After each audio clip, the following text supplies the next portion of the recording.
Okay, good morning, everyone. I tried to convince Ross McKenzie to come and actually speak and talk about this because he always has good ideas and likes to do that, but he's laying a little low these days as he's retired. So I got a few ideas from some of his articles there and messaged him for some ideas too. So a little bit of stuff in here is from Ross and his information as well. So welcome, thanks. This will be posted on YouTube later if you do want to share it with your friends, customers, neighbors. And welcome to the Limited Water podcast. One slide about us in case you're new to us. We're located in Chance, been growing seed for a while, and all of us kind of have different roles in the business and take care of different things on the farm. What we're going to talk about today, this beautiful hybrid fall rye crop here, getting the last bit of irrigation a couple summers ago, but management, crop type, variety, and some net return guesses that I made if you had to short water across your whole farm, or you wanted to prioritize water to certain crops like a potato. This was from Alberta Agriculture information. This is probably pretty old information now. It's probably 20 plus years old when this was gathered, is my guess. But just to show you, I mean, the scale is the same on all these. It's all out of 10 millimeters, but it's that daily water use per day. And it just, if you're an alfalfa grower, you're probably going to be using quite a bit of water. But if you can switch out some acres to a barley, maybe flax is not super high. Just a comparison of kind of what your crops are using, and then a little bit about when. So, when does that impact you, or do we all of a sudden get more water mid to late season, and then we luck out and can finish off some crops that require late water? Look at corn; it's more later in the season use, whereas say a barley or maybe a winter wheat. Yeah, I see winter wheat on here. Winter wheat's going to be a little bit earlier versus some of these other crops on its water use. So just a comparison between the different crops here. One thought, I mean, some of our customers would, and including us in certain situations, we trade some land for potatoes. So sometimes you can't exactly do this for every year for all the times, but where you can, does it make sense to limit your tillage? Not like a lot of people still are doing a bit of tillage. So this is pea stubble. We're planting hybrid fall rye into this pea stubble. One challenge with something like this is do you get some crop that can't quite get through the residue that's there? That's a little bit more of a challenge. So this was planted with a disc drill, and yeah, where the combine stopped maybe in those peas, you might get too much straw there, and that fall crop can't get up through there unless you were to go and find all those spots and maybe till those individual spots. So that can be a little bit of a challenge. And then pea straw does break down pretty fast. And one challenge we had with this too was we had, I think with the disc drill, we went through and did something like this picture here. And then the wind came and blew, and whatever we had cut with the disc blew around and kind of blew into windrows in the field almost where we had tracks from, say, the combine or something, and covered it, made it a little deeper for the winter wheat to get through that time. So that can be some challenges with changing. But if you can secure and minimize the amount of tillage you're doing, that's going to save you a little bit of water for your crop that you're going to be growing there. But it can cause some challenges if you're not quite set up to do it this way. And feel free, people, I can't see the chat, so feel free to unmute yourself and ask questions or make comments. Like, I don't know at all. You guys know as much as I do about some of these things. So stripper headers, not super common, and it costs money to buy another header for sure. This was a flax crop probably 8 years ago or so, and we planted fall rye. The combine was still in the field, and the disc drill was going and planting fall rye seed production into this field. And that snowy picture there's rye into that crop there. And then you can see it growing in the bottom picture there, and the crop ended up being a very successful crop. But obviously you need a type of drill that can seed through tall stubble, and are you baling straw and selling that to a feedlot? How does that factor into what you do, and how much snow do you need to catch? And on a year like this, it's probably pretty important, but maybe other years where there's ample water, it's you need that straw, or you own a feedlot and you need that straw. So but I mean, yeah, you're going to catch more snow. that soil temperature midsummer, when we get those 35 plus days, soil under stripped with more residue is cooler. So is that helping your crop stay cooler, or less water coming off that soil? And is there more infiltration due to maybe a slower snow melt? I was out in a winter wheat field where we had peas last year, and in between the two pea crops, we had a 9 foot strip where we had cultivated in between the different pedigrees, it could be inspected. Well, the winter wheat was planted through all that. Well, earlier this week, you could go dig up. The frost was down about 5 inches or so in that where it was black, but where it was good pea straw cover still, you couldn't even get a shovel in the soil there to dig the winter wheat out to check on it. So very different in how it warms up and when the frost comes out, and how that impacts maybe infiltration and runoff when you do have some snow on the fields. But yeah, disc drill, Paralink, or not Paralink,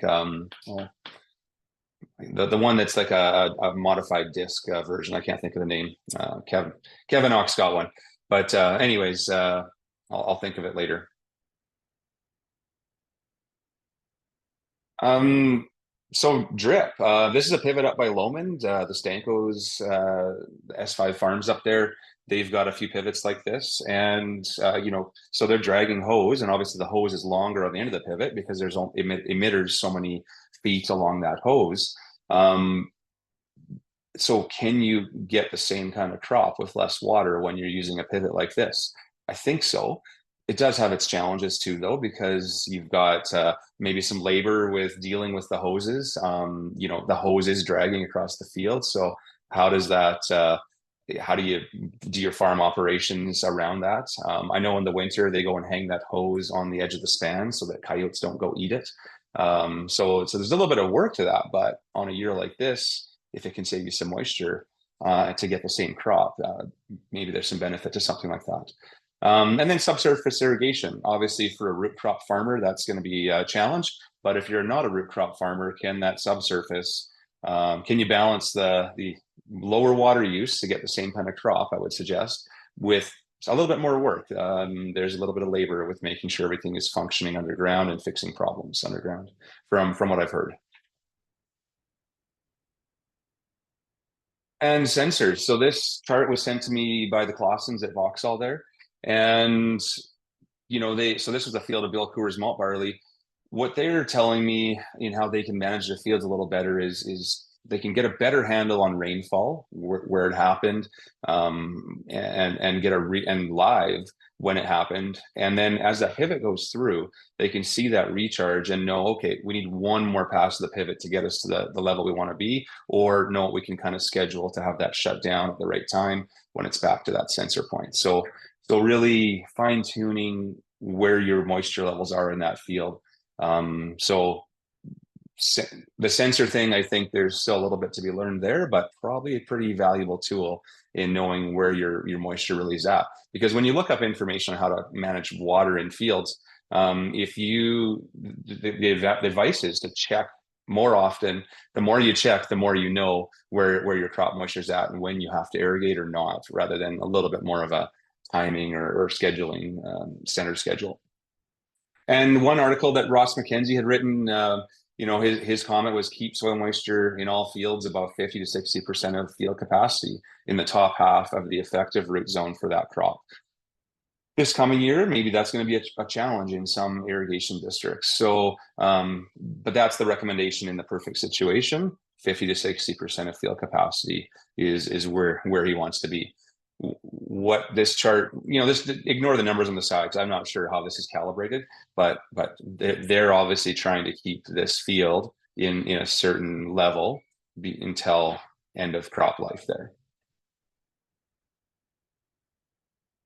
And then you can do some modeling. You can take a look at what the weather is doing, and Alberta government that with this AIM software, you can put a crop in there, and it takes into account how much that crop's going to use, time of the year, evaporation, and gives you a kind of a forecast of where your crop is going to be using and how it's going to be using moisture. That can maybe help you plan your irrigation timings. And then this, it's Western Forage Beef Group. So this came from a presentation, I believe, forage researcher up at Lacombe Research Station.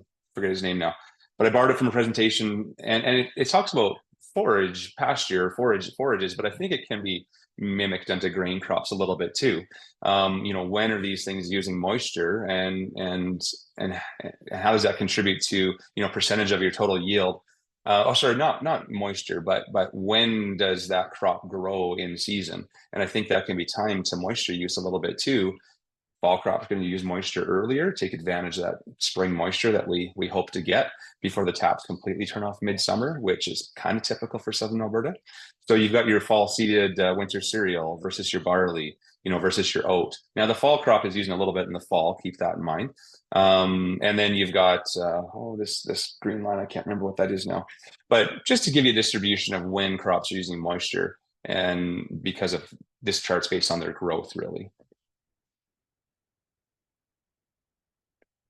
And then Dr. Brian Barris has done some work on ultra early seeding. So how could we potentially incorporate this into moisture savings?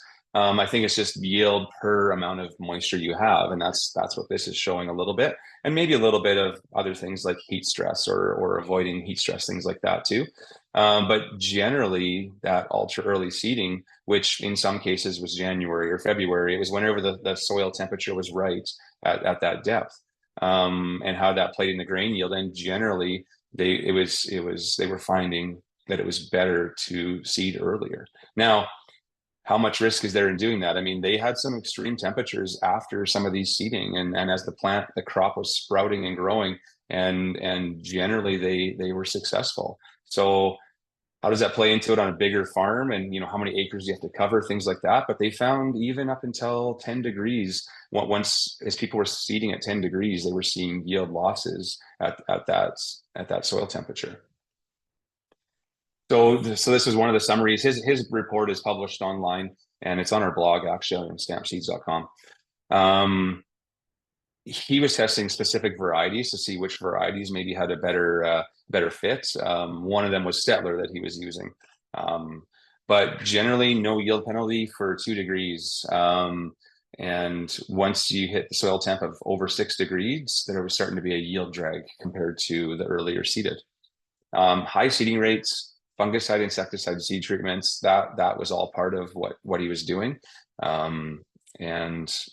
And the soil zone effect, I forget what he had talked about with that, but I'm sure in different areas of the field there was different results.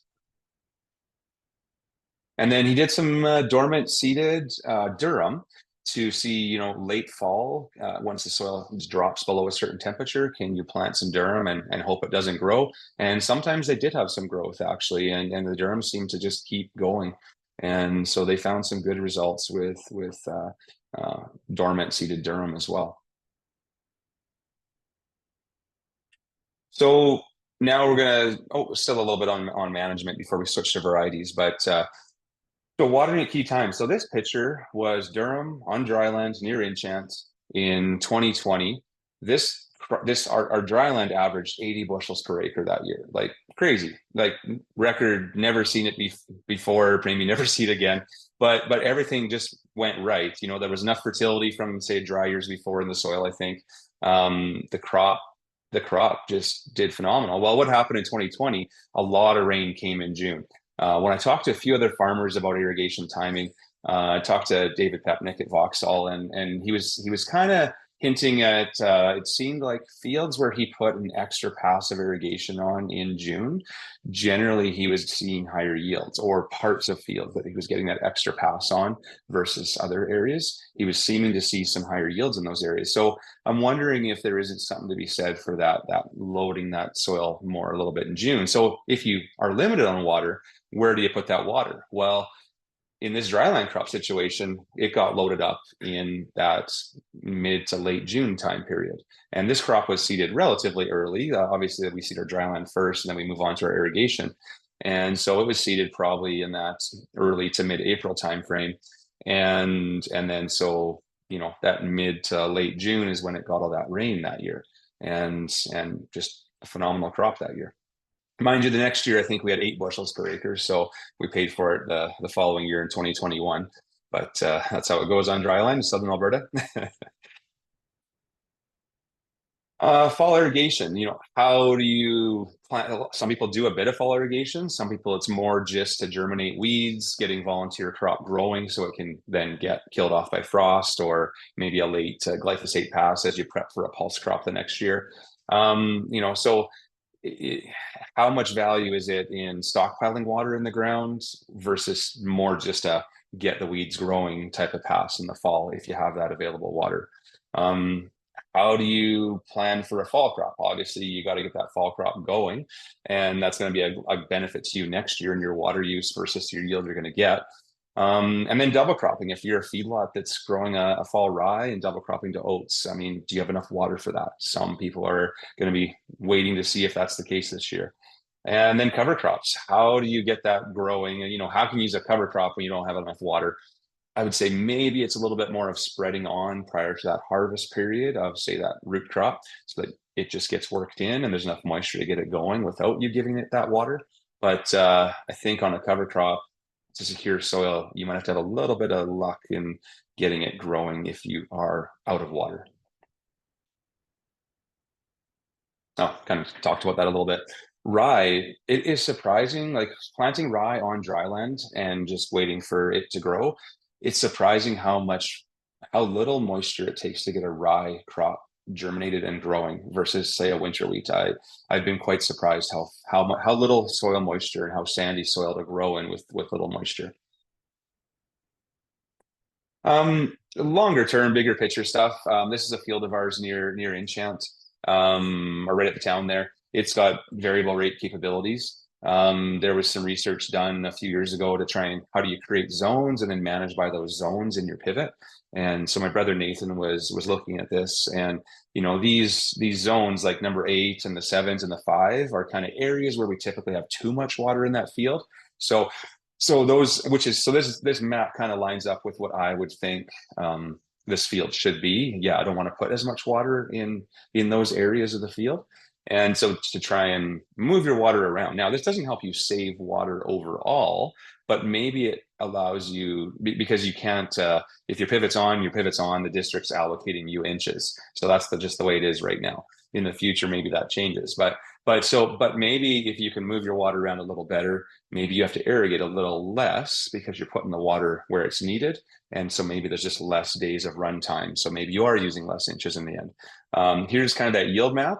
The middle is always a little bit of a challenge. We have a road running down the middle here too, kind of a low spot right there. But overall, this is a pea crop. I was quite impressed with the evenness of the yields through those areas. I sometimes can get drowned out on this field, actually, at least for a pea crop's amount of moisture.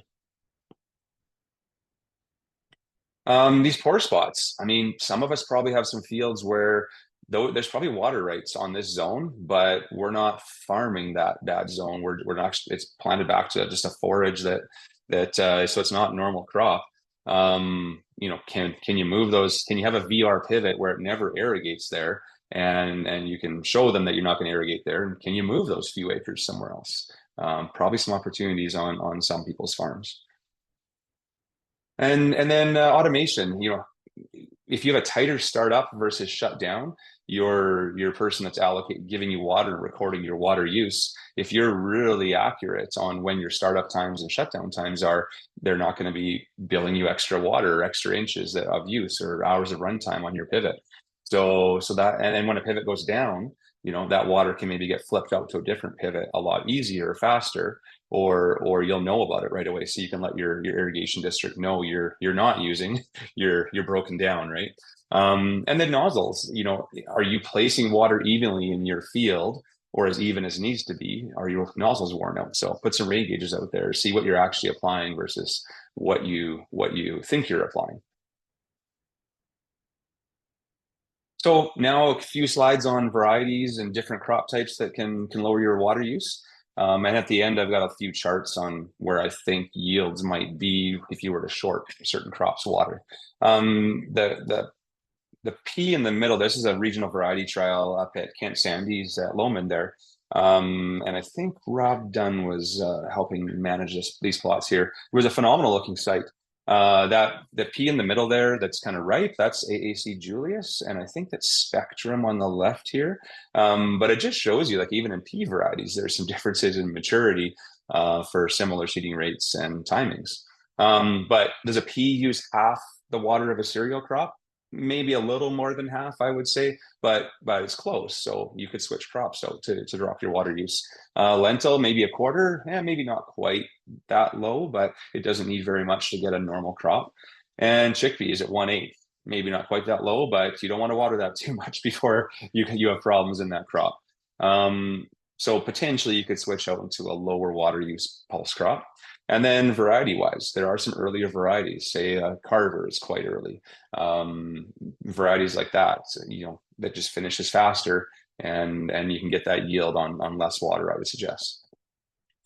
Crop types, so winter crops. So generally a winter crop is going to finish a lot faster. July 31st there, these plots are pretty close to ready to harvest. The field behind it was a triticale called Tadius, and it was already harvested and baled in that picture on July 31st last year. So crops moved fast last year, but if you can be done watering, by mid-July, that's, you're putting a lot of earlier. Obviously, the crop still needs water, but I would suggest you're going to use less water with a fall crop. And there's this chart here is cool, quite a bit older, but it just shows how little water a fall crop could use compared to other crops per kg of yield. Now, how's that work? Net returns. I got a chart that hopefully shows that later on here. But generally, if we think we're in a general drier trend, think about fall crops this summer. Oh, here's those plots more midsummer. You can just it's a little deceiving because, they're obviously not ripe yet, but some of them look different than others. Rye will move faster early in the season, and then they end up maturing similar to winter wheats is what I find. So early on, they're extremely fast, but when it comes to grain yield, they're similar maturity. Forage yields much earlier than a winter wheat. And then the triticale is, this Tadius was pretty close to the rise for forage timing, maybe 2 days behind, actually. It was quite surprising. And then this year, our demo plots, we've got a few other varieties like a Snowcat and some of these other new varieties like Performer and Cassani as well for the hybrid rise. When it comes to winter wheats, wildfire is pretty popular. Cold front is a couple days earlier, I would say. Does that save you moisture? I don't know, but we're kind of trending towards the cold front for our top winter wheat variety right now. Silage. So Blair took all these cuts of silage, and he's got yield, and then the orange is total nutrients available. So if you're just looking for total yield to fill a silage pit in a beef feedlot, just look at that blue bar. And if you look at that timing, late May, we really had quite a bit of on the hybrid rise, quite a bit of tonnage out of there. And then we had some gains into late June there, which people would be cutting and typically doing a double crop. And then he had some regrowth. So there was the first cut, and then these were the regrowth cuts if you were just to leave the rye, let it regrow. So cut it early and let it regrow. And then he had the Tadius at milk stage, and then comparable to the winter wheats later on. So it just has all the dates that he would go and cut those if he was going to go fill a silage pit with all those different crop types. So really cool comparison between varieties there. And the way he did it was this is just a farmer. It's not science. Farmer side by side. He took clippers and cut it and put it in a garbage bag and had the lab chop it up. So that's how it was done. Basically 3 feet by 10 feet blocks. So not science, just comparisons. With the hybrid rye, it's a scavenger. The root system is big, and the silage timing's earlier. It's milk stage versus, say a dough stage for a winter wheat or a soft wheat. So you can take that earlier for similar tonnage with the rye. And then triticale would be kind of more along the rye line of things for timing. This was our spring plots this last year, where we had triticales on the far right side, soft wheats kind of in the middle right. And then we had Durhams and spring wheats and barleys over here. We had some stunting in the plots this year because of a late PGR, which impacted a little bit there. So didn't love that part of it, but still decent looking demo, I guess. Blair went out and took some triticales, and so if you can take a if you can plant a spring trit right now, and you could take it at, say, maybe a milk stage instead of a dough stage, does that save you one pass of irrigation? I think it's possible that it could. And so I think as time goes on, it probably makes sense to use more triticales for forage, along with the soft wheats. And then barley, it's just off early. Just sometimes the tonnage isn't quite there on the barley. And spring triticale, Surge is a new one this year. Um, Sunray was kind of one that we had done a lot of work with over the years. It's kind of a flex variety. So if you want something that's a true forage, the Surge is it because of its smooth awns. It's tall. We almost lost Martin Shields in that field out there. Uh, but it's a tall variety, which is good. That's what you want. This is the picture here is Brian and I on irrigation, and in spots that crop was starting to lay down a little bit, but I mean we're not far from cutting time there. This was in July, late July, but that was one of our last crops planted, kind of in mid-May. So if you planted mid-April, yeah, you would have been moving along and cutting faster as well. Um, it's onless, so that's good for the cow-calf people. Go back.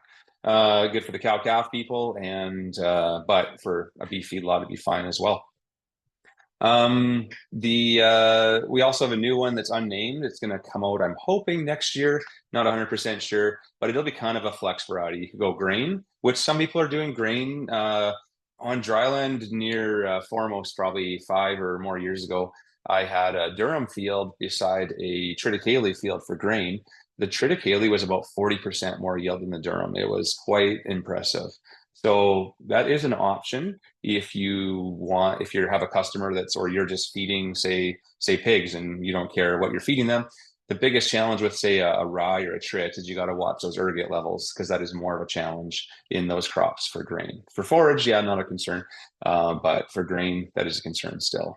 But if you can get that big yield, maybe something to consider. Shorter season varieties generally are going to benefit you when you in water use. So Bill Coors 100 malt barley, I would say, compared to like a Sirish or an Esma, generally 5 to 7 days earlier. So that if that can save you an irrigation pass, that may benefit you. Um, right now, actually, just so people are aware, Molson Coors has contracts out right now, $7 a bushel picked up at your farm, over the whole shipping window. And so I can connect you if that's interesting to you or your customers. But they're looking for a few more acres yet. On Durham, Succeed has been a surprising one that's just stayed in our sales portfolio for longer than I would have expected. But it stands well, kind of like a stronghold, but it's earlier. It's like, I would say, 5 to 7 days earlier than a stronghold. So all of our kind of shoulder season areas, or people that want to go get that crop off faster or spread the risk out from the other Durhams they're growing, and it yields well. So it's still a great variety, but it's on the earlier side. And then generally, if you pick a hybrid versus a not, say a hybrid rye versus a not, they can handle drought periods and still perform. Obviously, you need some moisture to make things happen, but the hybrids will do better than traditional varieties, generally speaking. On a hybrid rye, if you are going that route and you're not a grower already, if you plant on time, which I would say is very late August, very early September, you're going to get that crop filling in the fall and tillering in the fall. And so next spring, it's not going to tiller, it's just going to grow, and it's going to compete with kochia and wild oats really well. So we do have customers that would spray a broadleaf residual in the fall and not have to touch that crop with a herbicide in the springtime. Now, it's not every situation, but it's possible. The key is planting on time in the fall so that it tillers in the fall, so that next spring the crop is physically competing with these weeds, and on the wild oats, suppressing wild oats with that alleliopathic effect as well. If you plant early enough, you can get some erosion control in fall crops. If you're planting really late, sometimes that doesn't work so well. It'll spread your disease risk. It kind of beats that fusarium timing. And rye is really not a crop that gets leaf diseases typically. It's a big scavenger for nutrients. I got a picture of some more roots on the next slide, and tolerates some stress. So this is a picture in the fall on that's, I think, Florian at Perry Produce there. They planted some relatively early on in the fall, but getting massive root systems to hold soil and crop to hold land coming into the fall. The picture on the right there was down by Raymond a number of years ago. A customer planted fall rye in the fall, and good timing. But they had roots 3 feet deep by mid-April. So the roots were, because they dug into a pivot. They were putting a pipeline to change the pivot pipeline, and they had roots 3 feet deep already from that fall rye crop in mid-April. It was a warm spring, but still, it was pretty crazy. And then on the left, last fall, we did our demo plots, and I went January 2nd. It wasn't froze up on January 2nd yet. It was just before kind of winter set in January. And the hybrid fall rye, just massive root system. These are all fairly similar staging. If you went and counted leaves, they're all actually pretty equal in leaf count and stage. But they were all planted the same day, same plot, same field, and in our demo plots. And yeah, you've got that root system of the winter wheat looking a little wimpy. The triticale is reasonable, and the rye is just massive. So near the end here. I went last night and took a look at some snow pillows. Yeah, we're kind of on the low side still. So things can change with rains and snow as we go through spring and into summer, but we're still looking on the low side for total moisture in the mountains that would feed our reservoirs. You can find all this. You can look at this information yourself at rivers.alberta.ca. And then this was copy and pasted from Ross McKenzie. Thank you, sir. It was a Grain News article, I believe, that he wrote. And he's just saying, okay, if you're allocated 15 inches and this is your farm, what could you do? I would say the key is the idea here, get it on paper. How much water do you have? How much you're going to use? And what crops do you short? Well, you're probably going to short something and give it to your potatoes, is my guess. So what are you short? What can you flip out? And that can help you make a decision if you've got a few fields that are up in the air yet on what you have to do to make the water work for your farm this year. If you look at this chart, maybe you're only allocated 12 inches of water. How is that going to impact the crops you grow and decisions you make? So I'd say getting something in a spreadsheet, on paper, on a chart is key. So this is my math. I take it for what it is. I put something on paper. Say you don't get the full amount of water. So what's less than ideal water yield percentage? I just said, okay, if you're cut back on water and you don't get ideal, so maybe you're 5 inches short on water. So instead of 18, you're at 12. Okay, well, what's the crop going to do for you? I figured, okay, well, faba beans are going to drop off pretty hard because they like water and they like late season moisture. So maybe you only get 60% of your net. So I just did of your net return, let's say 60%. Maybe peas only 80%. Maybe lentil doesn't drop off as hard. What are some of these other crops? How do they drop off if you are only allocated a certain amount of water? Now, it doesn't take into effect you might cut your fertilizer a little bit too. So it's just a very quick, rough look at what would still do okay. And I would say, look at your crops that don't fall apart so bad. The fall crops don't fall apart so bad, I would say.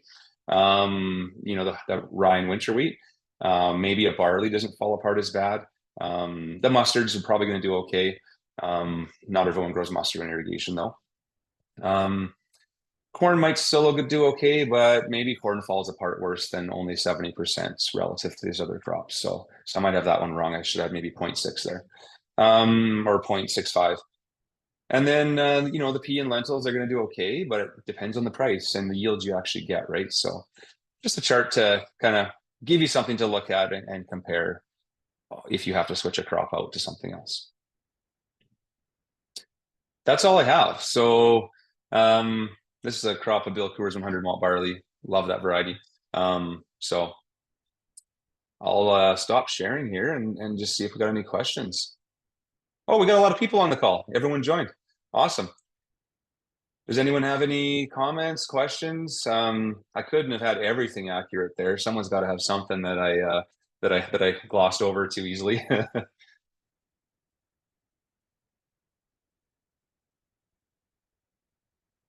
I don't see my chat here. Hi, Greg. It's Brian. Oh, Sorry, thanks, Brian. I had to respond to an email, and I may have missed this during your presentation.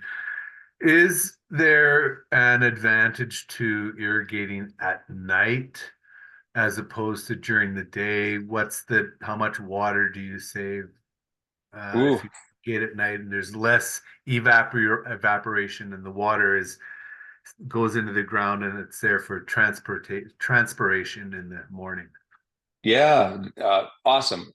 I think yes, I don't have the numbers off the top of my head, but yes, for sure you'd have less evapotranspiration, probably less wind blowing it away, things like that.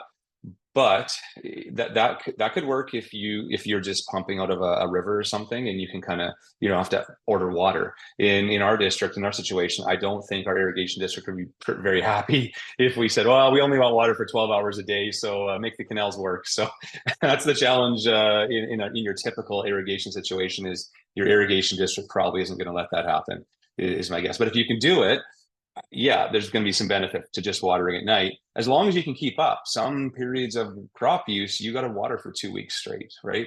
So in that high water use situation, so you don't have a choice. If you're watering for 2 weeks straight, you got to give her. So for some reason, I can't see the chat here easily. And close participants. Is there any questions in the chat? Can you guys see the chat? Oh, here it is. Oh, no, no questions in there. Any other questions or comments or thoughts? Did I get it right, or am I wrong on some of these things, or did I miss something?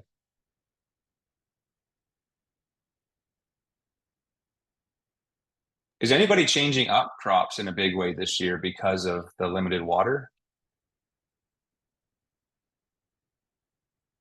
And I think some of this stuff can translate to dry land too, right? I mean, a lot of this would translate directly to a dry land situation as well.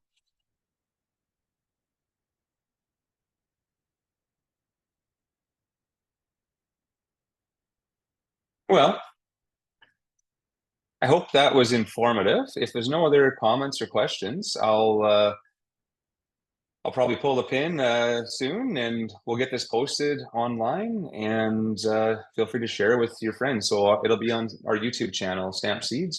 And if you want to share it with someone else, you are welcome to do that. I'll have it posted here within a couple hours. So yeah, if there's no comments, we'll bail. And thanks for joining us, everyone.